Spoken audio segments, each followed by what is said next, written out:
वालेकुम मेरे दोस्तों देखने वालों।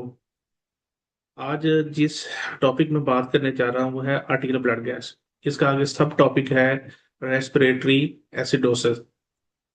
तो आज हम बात करेंगे कि जो रेस्पिरेटरी एसिडोसिस है इसकी इंटरप्रिटेशन किस तरह हम करते हैं। एबीजीज जब का सैंपल आप लेते हैं, एबीजीज की रिपोर्ट आती है, तो एबीजीज रिपोर्ट के अंदर मैंने आपको बताया था हम किस तरह देखते हैं। नंबर वन, हम पीएच को देखते हैं। नंबर टू, कार्बन डाइऑक्साइड को देखते हैं। नंबर थ्री, हम बाइकार्बोनेट के लेवल पे देख रहे हैं। और फिर नंबर फोर पे कंपनसेशन, अनकंपनसेशन और पार्शियल कंपनसेशन की तरफ हम देखते हैं। और लास्ट पे मैंने बताया था कि आप CO2 PO2 को भी देखते हैं। कुछ एडवांस सेटअप के अंदर अगर आपके एवीजीज एनालाइजर जो है उसके अंदर ये कैपेसिटी मौजूद है कि वो बता सकता है कि आपके इलेक्ट्रोलाइट, तो वो भी यूज किया जाता है। लेकिन मेन एबीजीज एनालाइजर का मेन यही है कि आर्टिकुलर ब्लड गैस के मुतालिक बताना है। तो अब इसको मजीद हम डिटेल में देखते हैं कि जो रेस्पिरेटरी एसिडोसिस हॉस्पिटल में मोस्टली हम देखने में आया है, कॉल की जाती है कि रेस्पिरेटरी एसिडोसिस है, रेस्पिरेटरी एसिडोसिस है। तो उस बेसिकली है क्या, रेस्पिरेटरी एसिडोसिस की हम उसकी वजाहत देखेंगे, उसको किस तरह इंटरप्रिटेशन करनी है, उसकी टाइप देखेंगे। टाइप देखने के बाद हम उसकी देखेंगे कि ये क्लिनिकल रेलिवेंस हम किस तरह है, इसके साइन सिम्टम क्या आते हैं पेशेंट के। और फिर हम देखेंगे कौन सा ऑर्गन इसके अंदर इन्वॉल्व था और हम किस तरह हम इसको करेक्ट कर सकते हैं। मेडिकली इसकी मैनेजमेंट एज ए क्लिनिशियन किस तरह की जाती है, स्टाफ नर्स कैसे करते हैं और रेस्पिरेटरी थेरेपिस्ट किस तरह की जाती है। तो ये डिटेल इसके अंदर हम आपको बताएंगे। तो लेट्स सी, अब हम नेक्स्ट हम अपनी वीडियो की तरफ जाते हैं और जिसके अंदर हम देखते हैं कि किस तरह हम इसको मजीद किस तरह देख सकते हैं। तो दोस्तों, अब हम बात करने जा रहे हैं रेस्पिरेटरी एसिडोसिस के मतलब कि एसिड बेस बैलेंस में हमें रेस्पिरेटरी एसिडोसिस किस तरह हम देखते हैं और आगे इसकी वजह क्या है। सो रेस्पिरेटरी एसिडोसिस आपका बेसिकली क्या है कि पीएच आपकी इसमें कम हो जाती है। कितने से कम होती है? 7.356 की पीएच आपकी कम हो जाती है।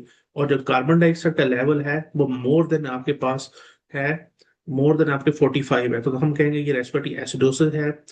तो सबसे पहले हम जैसे कि हमने लास्ट के अंदर हमने बताया कि अगर किसी पेशेंट की आपने एमजीज की रिपोर्ट आती है तो इंस्पेक्ट द पीएच। पीएच को आपने सबसे पहले देखना है।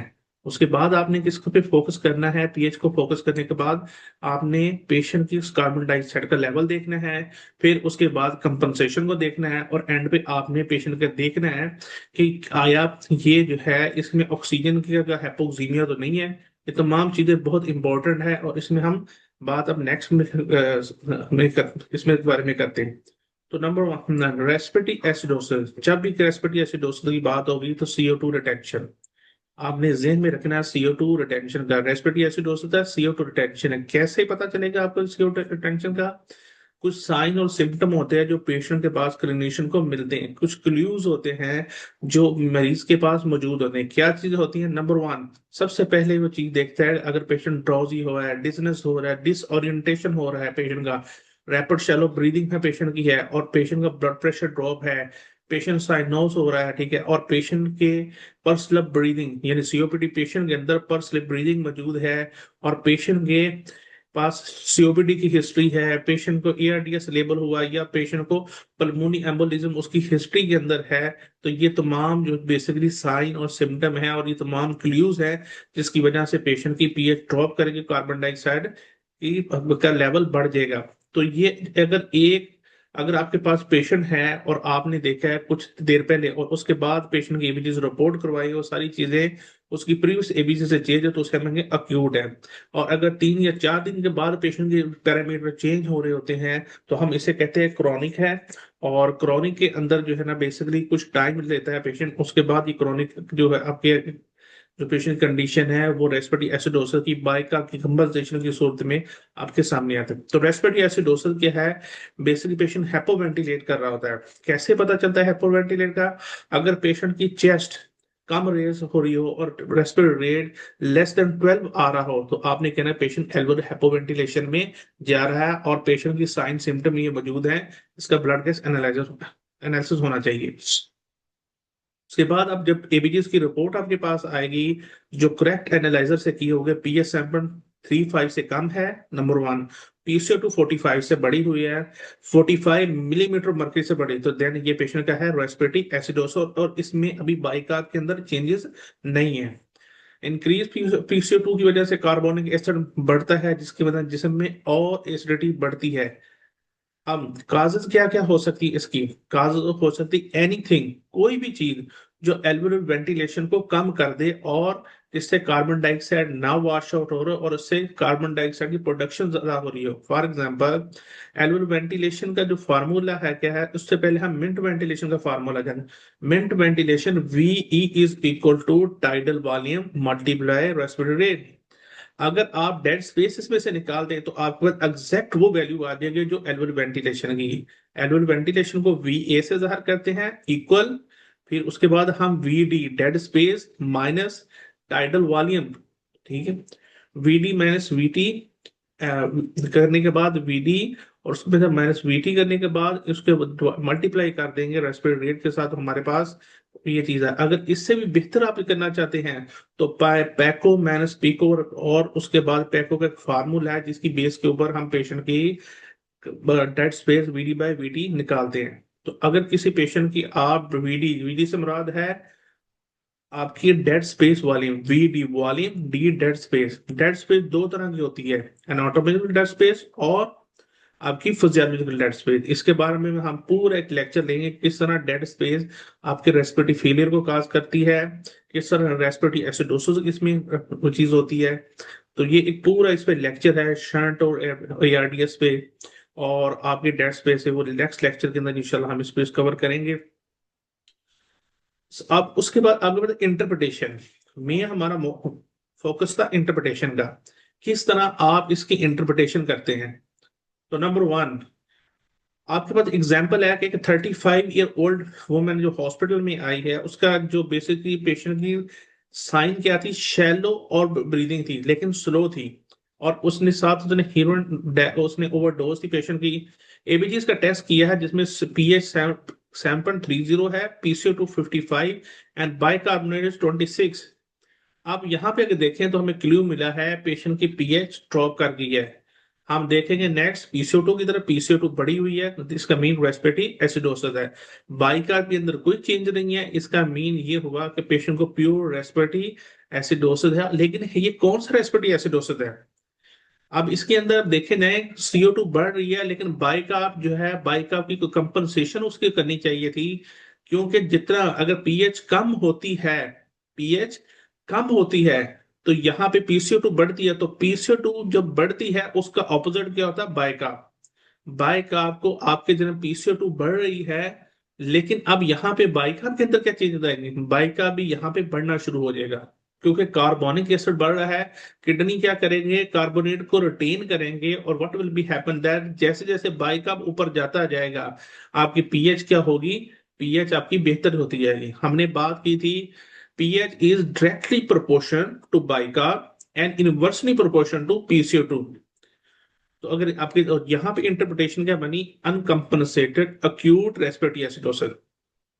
उसके बाद नेक्स्ट हम बात करते हैं काजेस के बारे में। अब हमने रेस्पिरेटरी एसिडोसिस की डेफिनेशन जान ली, रेस्पिरेटरी एसिडोसिस को हमने एबीजीएस रिपोर्ट के अंदर देखना सीख लिया। अब हम इसको सीखेंगे कि इसकी काजेस क्या क्या हैं। काजेस के अंदर ये स्टार्ट होती है नॉर्मल, अगर किसी इंसान के नॉर्मल लंग है या किसी इंसान के अबनॉर्मल लंग है। अगर किसी इंसान का नॉर्मल लंग है, नॉर्मल लंग है फॉर एग्जांपल, तो उसके काजेस क्या हो सकती हैं, सेंट्रल हो सकती है, न्यूरोमस्कुलर हो सकती है, और ट्रॉमा की सूरत में हो सकती है। सेंट्रल काज क्या क्या, अगर आपके पास रेस्पिरेटरी एसिडोसिस आता है, पेशेंट को ओवरडोज मिल सकता है, एनेस्थीसिया मिल सकता है, पेशेंट को सेडेशन ज्यादा मिल सकती है, नार्कोटिक ड्रग पेशेंट जो ले रहा था, जो न्यूरो के पेशेंट होते हैं, न्यूरो साइकोलॉजिकल डिजीज के पेशेंट होते हैं, नार्कोटिक ड्रग ले रहे होते हैं, न्यूरोमस्कुलर डिजीज किसी पेशेंट को पोलियोमाइलाइटिस है, मस्तीनिया ग्रेविस है, या जीबीएस गेलियन बेरी सिंड्रोम है, तो ये भी काजेस क्या करती है पेशेंट के CO2 रिटेंशन की। अगर ये काजेस नहीं है, पेशेंट का लंग बिल्कुल नॉर्मल है, एक्सरे बिल्कुल ठीक है उसके, तो आपने देखना है स्पाइनल कॉर्ड की वजह से हो सकता है, ब्रेन की इंजरी की वजह से हो सकता है, चेस्ट वॉल डिफॉर्मिटी की वजह से हो सकता है, उसे कहते हैं हम काइफोस्कोलियोस या काइफोसिस कहते हैं। उसके बाद ओबेसिटी, पिक वीकनेस सिंड्रोम, अगर किसी का बीएमआई मोर देन 30 जा रहा है तो आप कहेंगे इसी वजह से ये क्या हो सकता है, CO2 रिटेंशन। लेकिन देखिए यहाँ पे लंग्स जो है बिल्कुल ठीक है, उनमें कोई फर्क नहीं है।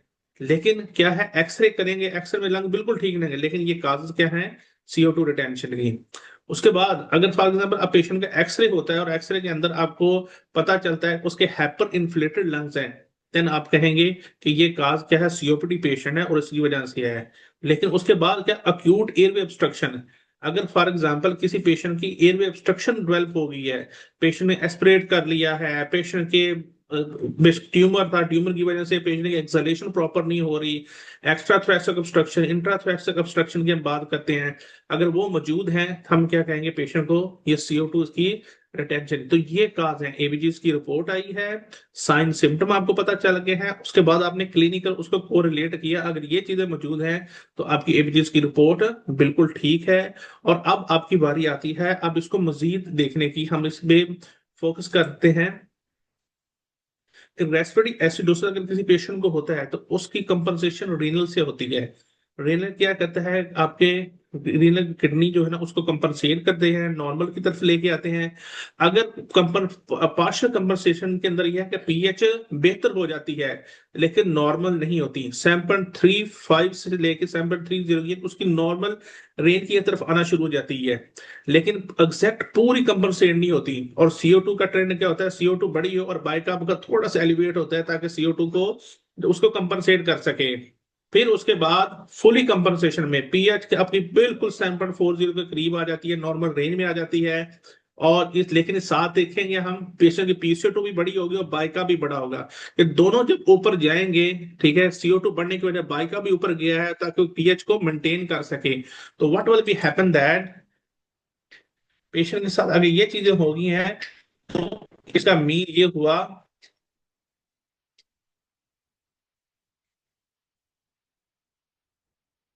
इसका मीन ये हुआ कि आपके बाइकार्ब ने कंपनसेशन कर दी उसकी। उसके बाद अब क्या है, यहाँ पे तो कंपनसेशन होगी यहाँ पे, ठीक है।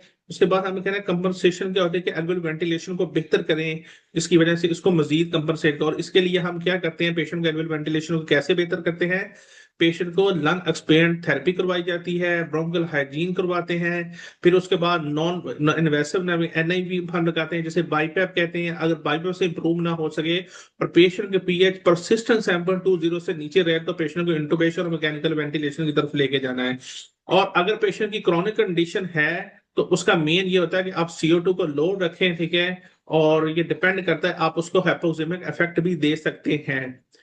अब नेक्स्ट आता है इंटरप्रिटेशन की, हम जब बात कर रहे थे तो अब हम बात करते हैं पार्शियल कंपनसेशन की और फुल कंपनसेशन किस तरह हम इसके एबीजीज रिपोर्ट के अंदर देखते हैं। Number one, 73 year old women है, मैन है, वो आया हॉस्पिटल के अंदर, उसको पल्मोनी एम्फोसीमा है और उसके क्या है डायग्नोज हुआ है 7 ईयर, उसकी एबीजीज डॉक्यूमेंट की है 7.36, पीएच है, PCO2 64 है और बाइकअप 36 है।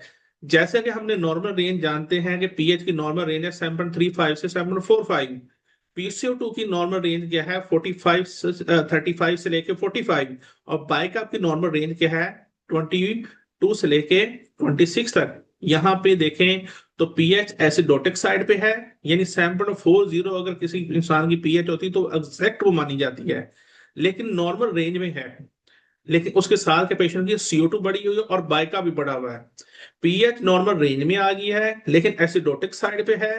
तो इसकी वजह क्या हो सकती है, CO2 हो सकती है। और बाइका इसको कंपनसेट करने के लिए 24 से 26 से ऊपर आके 35 हो गया। तो जब भी इस तरह की एबीजीज देखें तो उसको लाजमी, ये क्रॉनिक पेशेंट है और इसकी क्या है 7 साल 7 ईयर अगो उसको पुल्मोनी एम्फेसीमा की को डायग्नोस हुआ। तो COPD पेशेंट है, CO2 रिटेंशन है, एबीजीज के अंदर कंपनसेशन जा रही है, तो कंपनसेटेड हम कहेंगे इसे, रेस्पिरेटरी एसिडोसिस कहेंगे, और ये है क्रॉनिक। तो ये आज आपको पता चला कि किस तरह हम इसकी इंटरप्रिटेशन कर सकते हैं। और अगर PO2 किसकी वैल्यू होगी तो PO2 इसकी बॉर्डर लाइन चल रही होगी 58 56 समथिंग, तो ये नेचुरल फिनोमेना है पल्मोनी एम्फेसीमा के साथ। उसके बाद हम बात करते हैं सीओपीडी पेशेंट या रेस्पिरेटरी फेलियर के अंदर एल्वुलर हाइपर वेंटिलेट करवाना पड़ता है ताकि कंपनसेशन हो सके। और आपने टिपिकली जो है ना आपकी एबीजी इनके अंदर क्या होती है कि पेशेंट का वेंटिलेटर फेलियर आपको मौजूद होता है। और उसमें वही एग्जांपल एक दोबारा दिखाइए कि किस तरह आपके क्रॉनिक के अंदर सीओपीडी पेशेंट के अंदर आपकी एबीजी की रिपोर्ट होगी। पेशेंट को क्या है कि आपने अगर पेशेंट को हाइपोक्सीमिक अफेक्ट दें तो पेशेंट की CO2 लोअर हो जाती है और पेशेंट की क्या होता है पीएच अल्कलोटिक साइड पे आना शुरू हो जाती है। तो ये एक सीओपीडी पेशेंट में ट्रिक है कि पेशेंट को लो ऑक्सीजन दें। पेशेंट का क्योंकि CO2 का स्टिमुलस कम होता है तो हाइपोक्सीमिक स्टिमुलस देते हैं जिससे पेशेंट की CO2 वॉश आउट हो जाती है और पेशेंट की पीएच नॉर्मल है। और इससे एंजाइम आपके बायोलॉजिकल प्रोटीन प्रॉपर वर्क कर रहे होते हैं और आपकी बॉडी को डिफेंड करने का और आपके एल्वुलाई को डिफेंड करने का मौका मिलता है। उसके बाद हमने के सेमिनर 4 एक दोबारा एक देखिए फुली कंपनसेशन देखिए कि हाइपोक्सीमिक अफेक्ट दिया। अफेक्ट देने के बाद यही पीएच इंप्रूव होकर 7.44 होगी, CO2 वॉश होकर 50 होगी और बाइकअप आपका इतना है। तो ये basically hypoxaemic affect appear to compensated metabolic acidosis. The only medical history and knowledge of situation allow the correct interpretation of this ABG.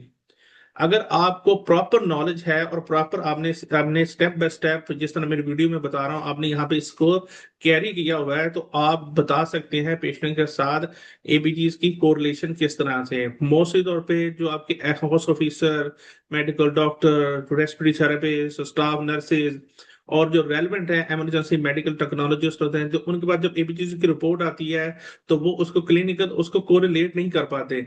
तो क्लिनिकल कोरिलेशन बहुत जरूरी है। इसकी सबसे पहले आपको एबीजीज की क्या एबीजीज जो इंटरप्रिटेशन के लिए आपको बेसिक स्टेप आने चाहिए। उसके बाद डिफरेंशिएशन आना चाहिए। उसके बाद पेशेंट की साइन सिम्टम का पता होना चाहिए और फिर क्लिनिकली आप उस पेशेंट के साथ उसको कोरिलेशन का पता होना चाहिए। अगर ये तमाम चीजें हैं तो आप इजिली कर सकते हैं। तो आज हमने ट्रीटमेंट क्या बताई। ट्रीटमेंट ये थी अगर किसी पेशेंट की CO2 रिटेन होती है तो देखना है कंपनसेटेड है, अनकंपनसेटेड, पार्शियल कंपनसेटेड है। अगर वो कंपनसेटेड है तो इसका मीन है पेशेंट को लीव पेशेंट को मेडिकल थेरेपी बाकी कंटिन्यू रखनी चाहिए। और अगर पार्शियल कंपनसेटेड है तो आप उसके अंदर देखना है पीएच आपकी 7.30 से कम तो नहीं हुई है। अगर पेशेंट की पीएच 7.30 से कम है तो इसका मीन होगा कि पेशेंट की CO2 रिटेन हो रही है। देन यू है और आपने कभी भी गोल ये नहीं रखनी कि CO2 बढ़ी हुई है। आजकल एक ट्रेंड देखने में आया है कि CO2 70 कहते हैं जी, 80 है जी, बढ़ी हुई है तो उसकी वजह। लेकिन बॉडी देखें बॉडी ने मैकेनिज्म क्या है कंपनसेट किया हुआ है। उस कंपनसेशन को जिस तरह आप डिस्टर्ब करेंगे उसके कॉन्सिक्वेंसेज क्या होंगे, अल्कलोसिस के कॉन्सिक्वेंसेज होंगे और पेशेंट को फिर दोबारा एकदम यानी कंट्रैक्शन जिसमें CO2 रिटेंशन होगा और पेशेंट कोलैप्स हो जाएगा। तो ये एक मैकेनिज्म है जो जहन में रखना है। जब CO2 रिटेंशन होगी तो सबसे पहले कोशिश करनी है पेशेंट को ब्रोंकोडायलेटर थेरेपी दें, ब्रोंकियल हाइजीन करवाएं, लंग एक्सपेंशन थेरेपी करवाएं। पेशेंट की काज देखें जिसकी वजह से हो रहा है पेशेंट को डेवलप हो रहा है, यानी आपने नॉर्मल लंग है या अब नॉर्मल लंग है। डिजीज कौन सी है, सीनस की है, न्यूरोमस्कुलर डिजीज है, चेस्ट की डिजीज है, चेस्ट डिफॉर्मिटी की डिजीज है या लंग पैरेन्काइमा की डिजीज आपके पेशेंट को डेवलप हुई है। अब नॉर्मल लंग है, एस्पिरेट कर रही है, एयरवे ऑब्स्ट्रक्शन आ गया, पेशेंट को निमोनिया डेवलप हो गया। तो ये तमाम चीज काजेज क्या है पेशेंट के CO2 रिटेन होने की। तो लाजमी तौर पर इस चीज को आप देखें, हॉस्पिटल में इसकी प्रैक्टिस करें ताकि पेशेंट के साथ कम से कम हम ये चीजें कर सकें। तो अब नेक्स्ट वीडियो के अंदर मैं आपको बताऊंगा कि रेस्पिरेटरी अल्कलोसिस के मतलब आज हमारा बेसिकली तमाम जो टॉपिक था जो मेन हमारा कंसर्न था और रेस्पिरेटरी एसिडोसिस था। उम्मीद है आपको वीडियो पसंद आई होगी। अगर पसंद आए तो लाइक जरूर कीजिएगा और शेयर कीजिएगा और अपनी सजेशन फीडबैक जरूर दीजिएगा ताकि आने वाली वीडियो के अंदर इसको मजीद हम इसको बेहतर कर सके और मजीद अच्छे तरीके से दिखा ताकि आपका नॉलेज स्किल जो प्रैक्टिकली वो इम्प्रूव हो। शुक्रिया। अस्सलाम वालेकुम।